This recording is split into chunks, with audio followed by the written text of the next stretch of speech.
Tak šup do toho. Mě se to nechtěl vůbec vyndávat, když si představím, že si to budu muset napít. Jak? Tak to vyjde pro nás. Nebo obě vlastně, Janis to musí vypít. To není problém. Tak šup.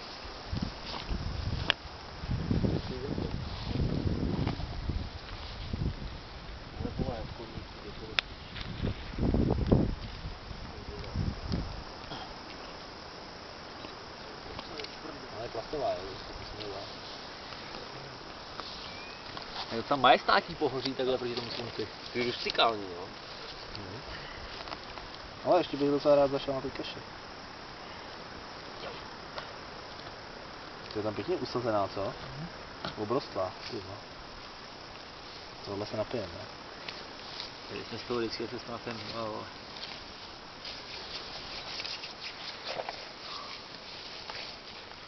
Čistíme, jo? Počkej, ty nemám tady ty kapesníčky, já mám tady ty kapesníčky. No, když to vyšroubuješ, tak tam to bude čistý. No to jo, dobře, ale tam spadne nějaký humus. No.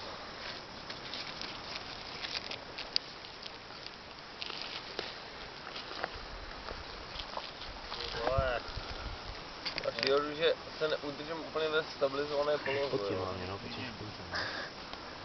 Já bych tady viděl pár trosek, vole. To je v Českém ráji, jo.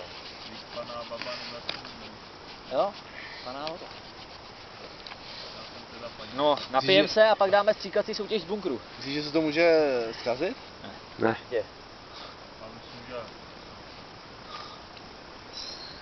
Tak otevřít, jo?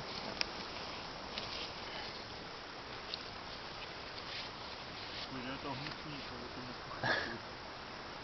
ale ztratěný. Ještě taková mrtka, jo?